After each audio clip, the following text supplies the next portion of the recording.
Welcome back to GMYY Radio. This is UnFiltered, presented by Hustle. And, what time it is. It's your boy Jay Skyline. We're getting into the first 10. We're going to start into some kind of unsports related topics before we get into the NFL for the week. First and foremost, we consider ourselves like the top sports outlet in Pittsburgh covering DMX related news. And today we can say that DMX is now taking a trip to rehab, which I think is better than going to jail because we're usually covering mugshots. So, when it comes to that, DMX is going to rehab. There's a story of apparently he was found naked in a car yesterday after a binge. So, he's in rehab. I don't know, man. We were getting excited, man. We thought the big comeback was coming. I know Def Jam was giving him a pretty big bag.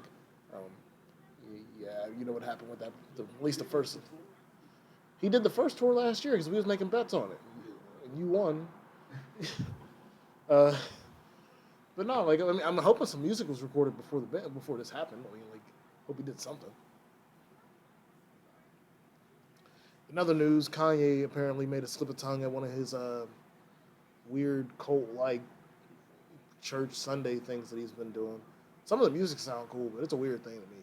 But apparently, he made one of those weird references about how slavery was a choice again in one of his sermons, and I think it was Howard University, which is a HBCU, and which was probably a really bad idea. And apparently, in the middle of whatever speech he was making about 400 years of choice slavery, it basically became silent. Which, even basically at this point, the people that are going to these things on Sunday for Kanye are cult followers anyway, in my eyes. And this person that likes Kanye's music. Um, but at this point, whenever you say something that even your cult following is like, oh, that's Kool-Aid. We can't go that far. That's probably too much for Kanye. And I don't know, man. You stop messing around with something like people saying flat Earth this and dinosaurs didn't exist and now slavery didn't exist. Like y'all might want to chill out. like, then also B.O.B. came out and started yelling at people again about how people don't care about his music and how stuff. No, B.O.B. too. Oh yeah, B.O.B. came out. We have a couple artists that are upset about, and it's funny these artists all came out around the same time. Not Kanye, but B.O.B. first. B.O.B. and Wale were on the same freshman cover.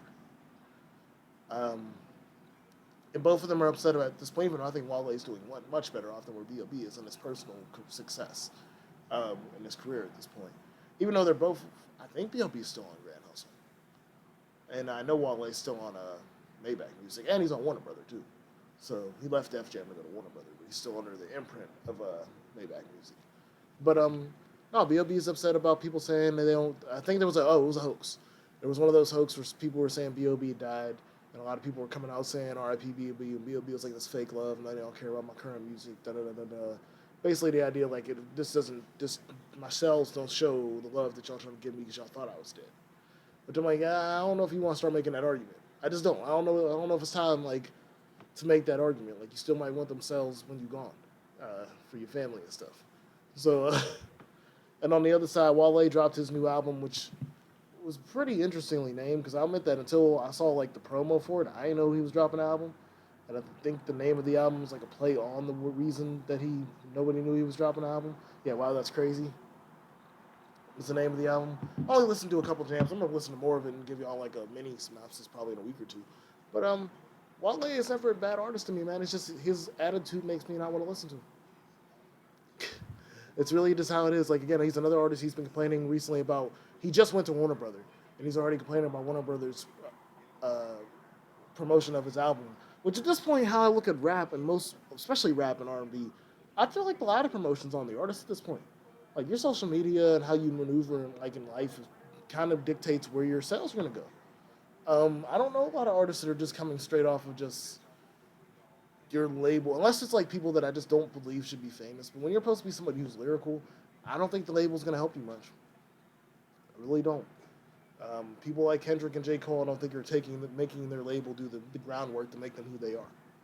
And even artists that aren't on the same lyrical content, like an artist like Young Thug or Kid Cudi, those artists are just rolling fine off their fan bases. I don't see a lot of promotion for the singles and stuff they're doing a lot.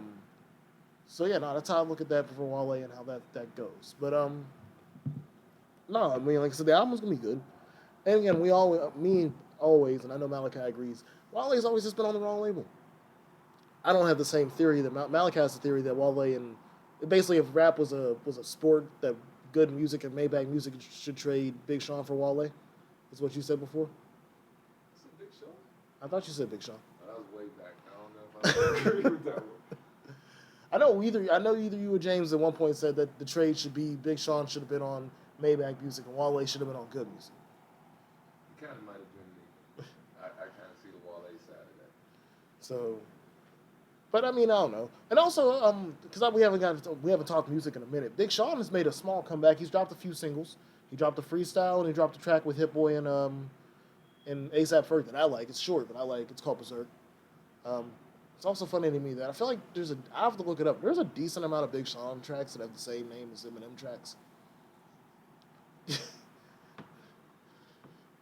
Neither song is anything alike, but I do know that they both have songs called Berserk that have been made in like the last 5 years. But no, like I said, Big Sean's making a small comeback. Again, I've been less on Big Sean in the last few years with the people like Cole and Kendrick taking the forefront. He was supposed to be in that group of artists with them, and he same thing with Wale and B.O.B. And again, those guys have fallen way off the side. It's just I don't think Big Sean to me tries like some of the songs like the joint he did with John Legend and a couple other tracks. It's like you're trying to get there, and it's just like it doesn't sound authentic.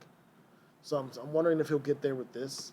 Like even like Humble was basically a diss track to him, and I think that ruined his summer. At that point, whenever Kendrick dropped Humble, it was like I'm gonna steal your style and make it better, and that's what he did.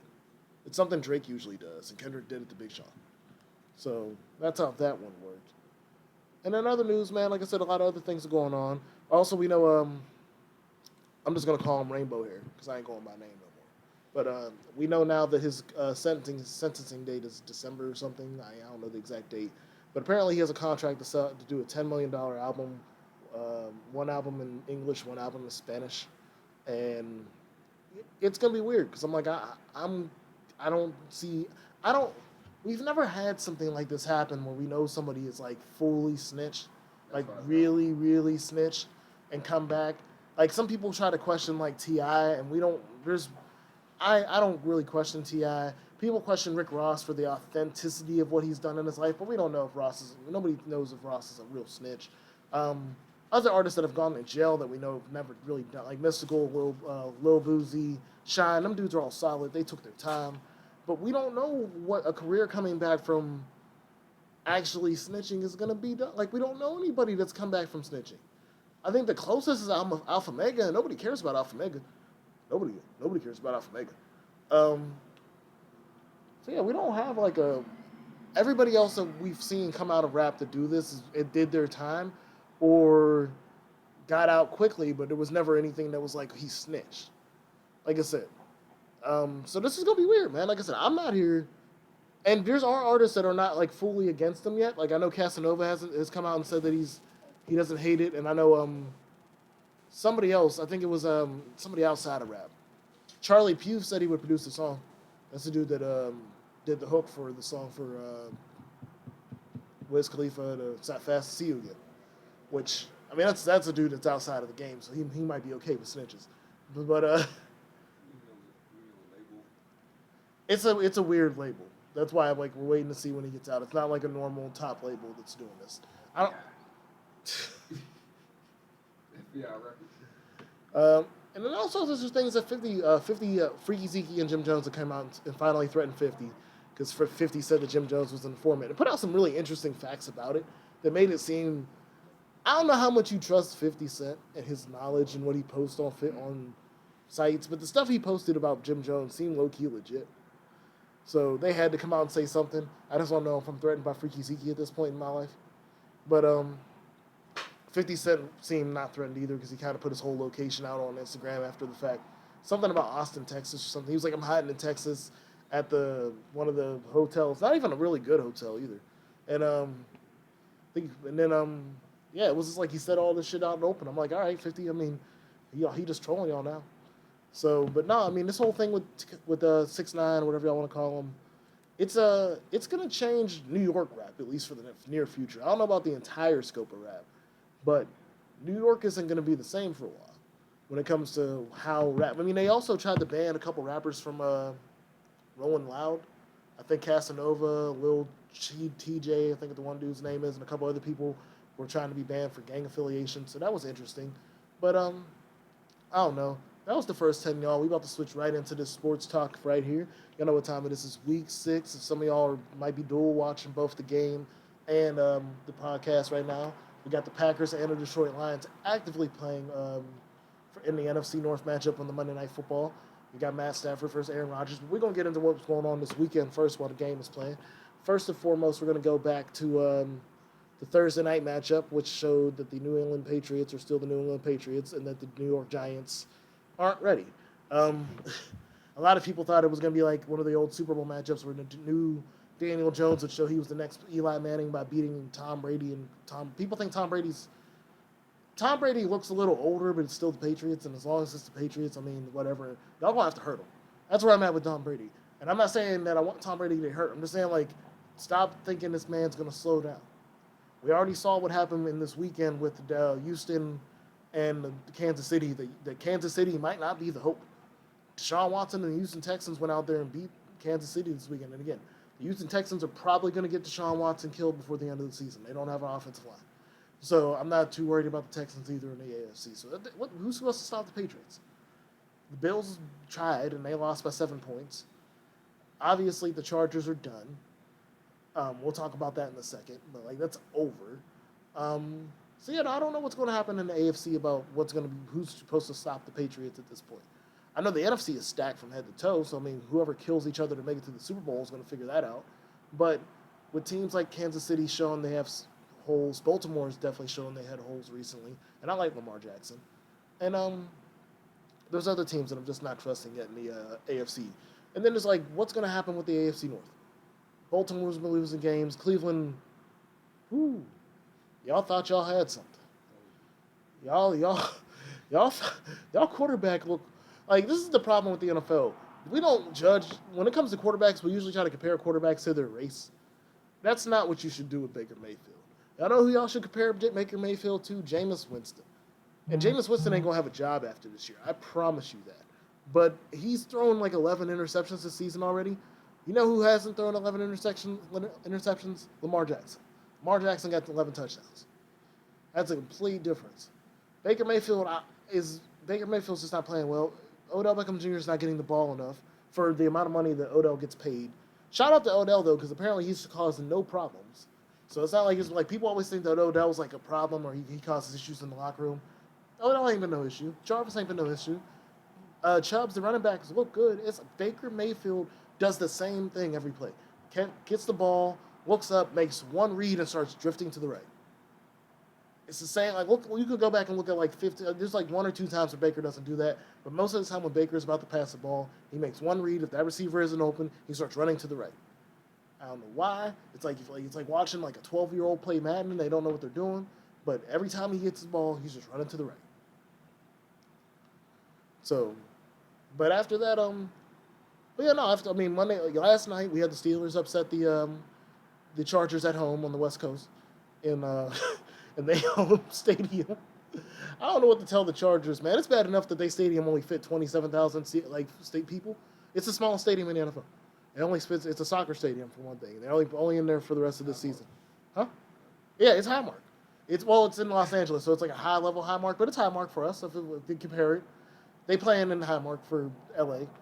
Orange County to keep it real, but yeah, no, they playing in the soccer stadium, and apparently like 85 to 95% of that soccer stadium is filled with Steelers fans.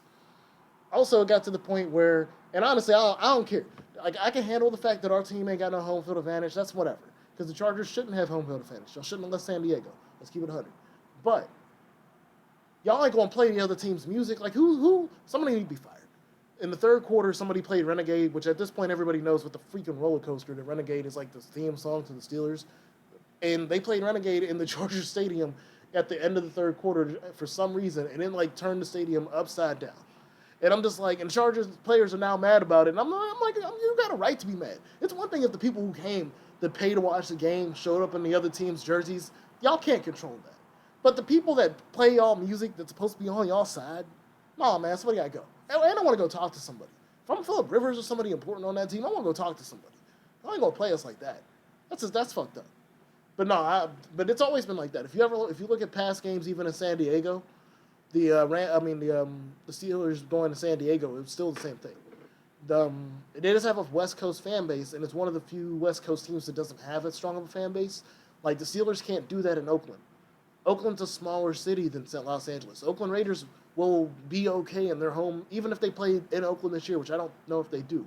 But if they played in Oakland this year, they'd be fine. Because it would just be the Oakland Raiders fan base is strong enough for that. For a team that isn't that good, the Oakland Raiders franchise is a strong enough franchise to withstand their own fan base over the Steelers fan base in their home stadium. The Chargers do not have that. There's a couple other teams like that. Jacksonville's like that.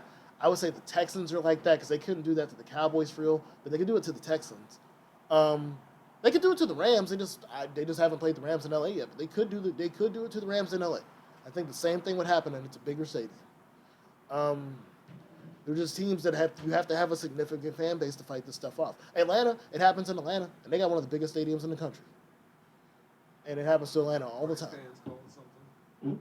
What? Fans have a nickname. For real?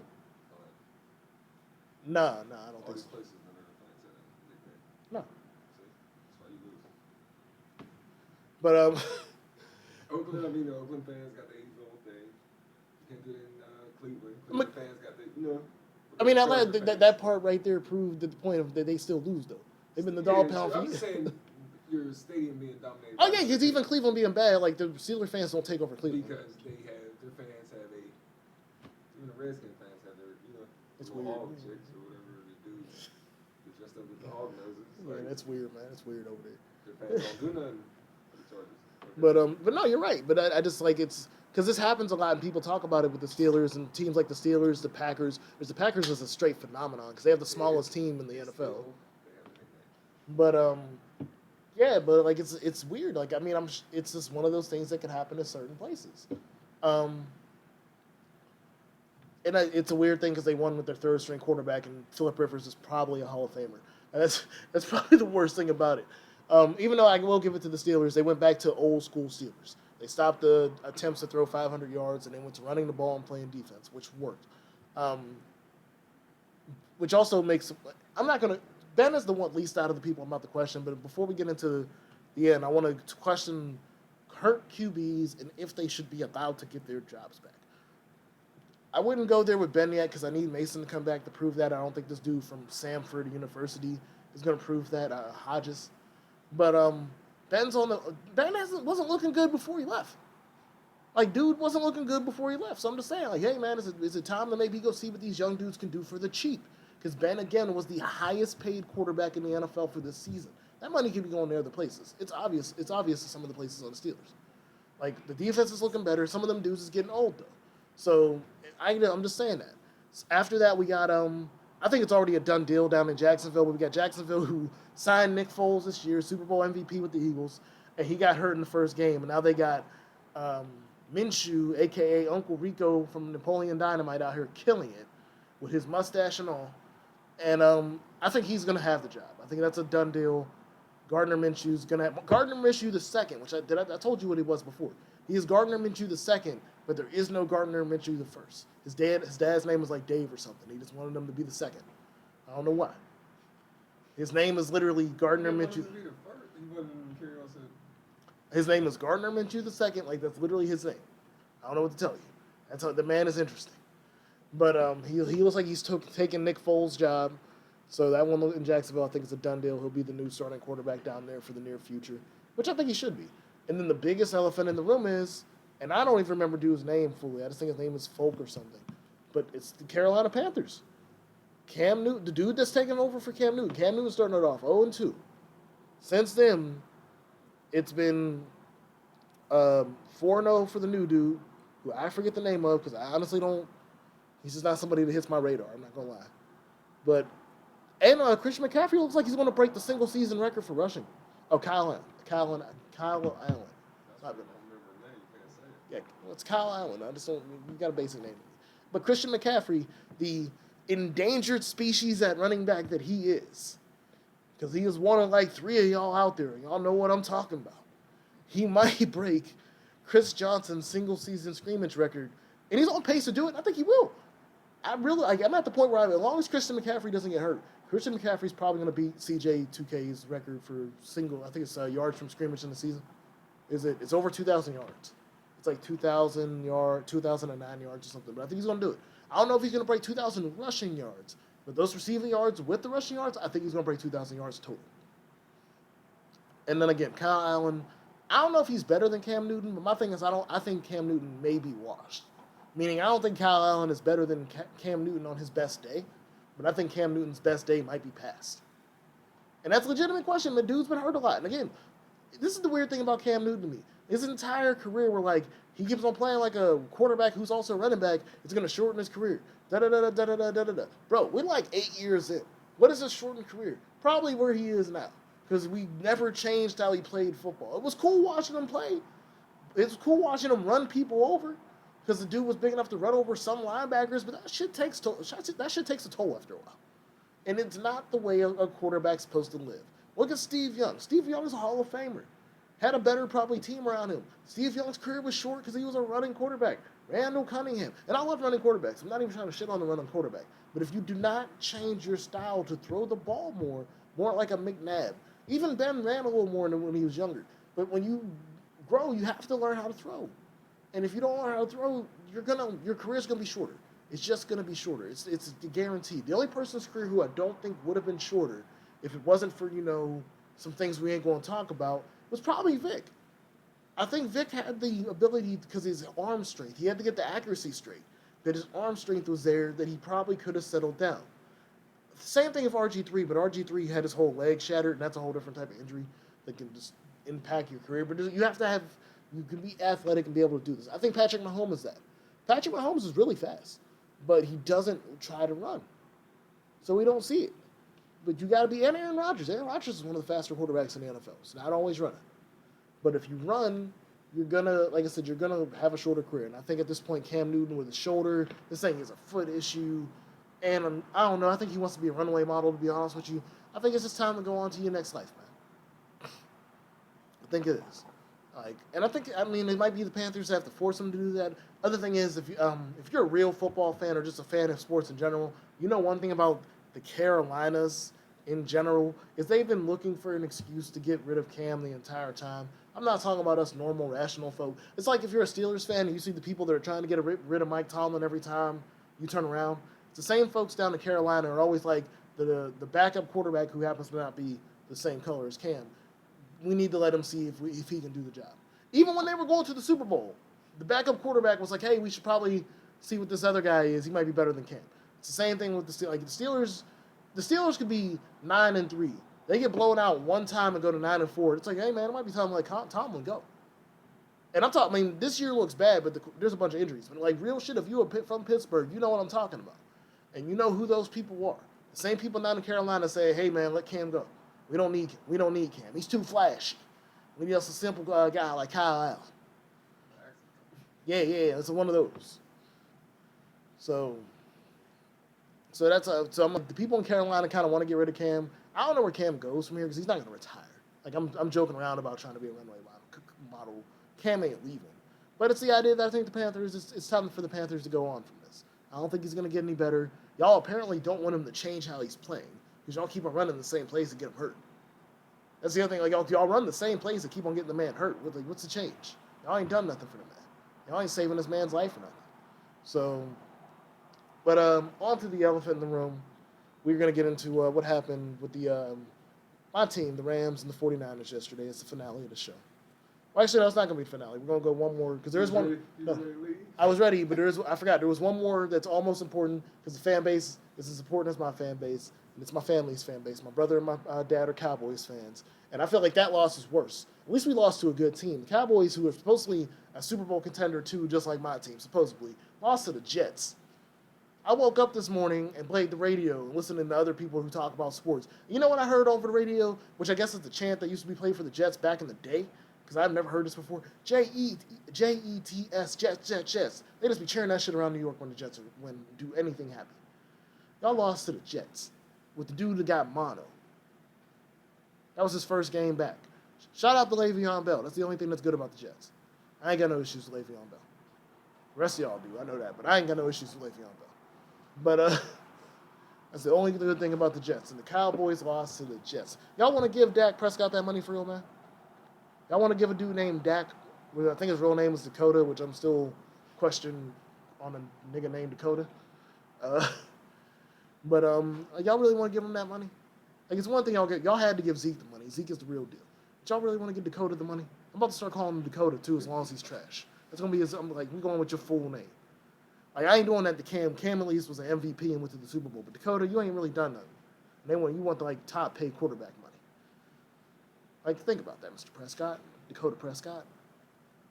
I feel like that hurts you a little bit more. That might get you pumped up. But the Cowboys are 3-3. They're going to play the Eagles, who are also 3-3 this week because they lost to the Minnesota Vikings and Kirk Cousins, who I think is also trash. So the NFC East is terrible. The Giants are one game out of the league in the NFC East, and the Giants are trash. You know who else is trash? The Redskins, who barely beat the Dolphins this weekend out of the two teams that are both haven't won a game. I think now it's the Dolphins and the Cincinnati are the two teams left that haven't won a game. So that'll be interesting. I also think they play each other this season. I could be wrong, but I think they play each other. So it's gonna be interesting to see how that stuff goes. But back over, now we hit the finale. The Rams played the San Francisco 49ers this weekend and lost, and this is their third loss in a row after losing to the Buccaneers and the Seahawks the last 2 weeks. They lose to the 49ers, and Kyle Shanahan, I think it was 20-7. It hurt. Because the last 2 weeks were close. Again, I'm honest to God, I could deal with losing when the team looks like they were doing their jobs and it was close. Like the Seahawks loss, I could deal with that. We lost on a field goal. We was in that. We was in the game we weren't really in the Tampa Bay game until the end, but I saw hope in the Tampa Bay game. I ain't see no hope yesterday. I ain't see nothing good about that. I don't see why y'all gave that dude all that money. I never, again, Jared Goff didn't need that money. I will admit, I wanted y'all to give Todd Gurley the money, but now he has arthritis, and I don't know how a dude that 25 got arthritis and how he's supposed to keep on playing running back in the NFL. And he ain't play yesterday. So, I don't know what to tell y'all. I'm still Aaron Donald all day. I'm still going to the game in a couple weeks. I expect to win in a couple weeks. I really expect to win in a couple weeks. I have some problems in a couple weeks. No, man, this team it's not the same team from last year. We're going to have to do a lot of work to make the playoffs because the 49ers are undefeated out here, and Russell Wilson's playing like an MVP.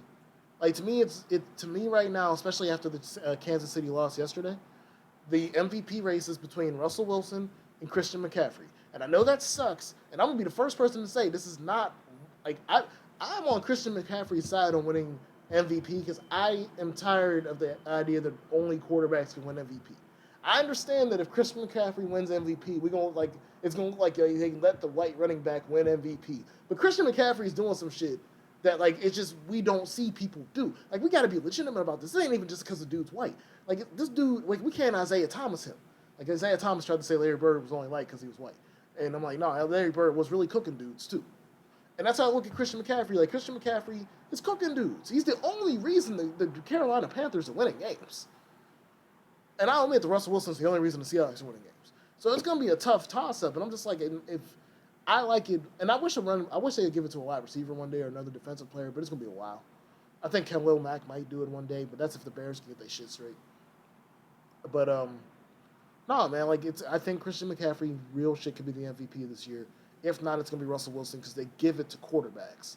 And I think if Russell Wilson pulls the Seahawks to the playoffs, I think he'll get the MVP over Christian McCaffrey. Because I'm not sure if the Panthers are going to make the playoffs. Even with Christian McCaffrey. Because remember, when Chris Johnson broke 2,000 yards, Peyton Manning won the MVP. And the Titans didn't make the playoffs. He was still on the Titans. He ran for over 2,000 yards. Didn't make the playoffs. If you don't make the playoffs, they aren't going to give you the MVP. Which I kind of get that. Like, you could be the best player on your team if you don't make the playoffs. Like, I know the MVP isn't a Super Bowl thing, but you at least got to make the playoffs. So, I know they used to say the same thing about the NBA. Like, if your team has to win 50 games to be an MVP in the NBA, but that changed when Russell Wilson got it for the triple-double.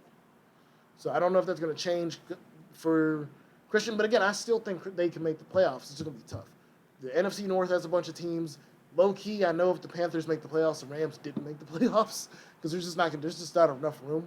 I think the Saints are going to win their division, even if Teddy Bridgewater got to start the rest of the season because the Saints look good. So, Russell Wilson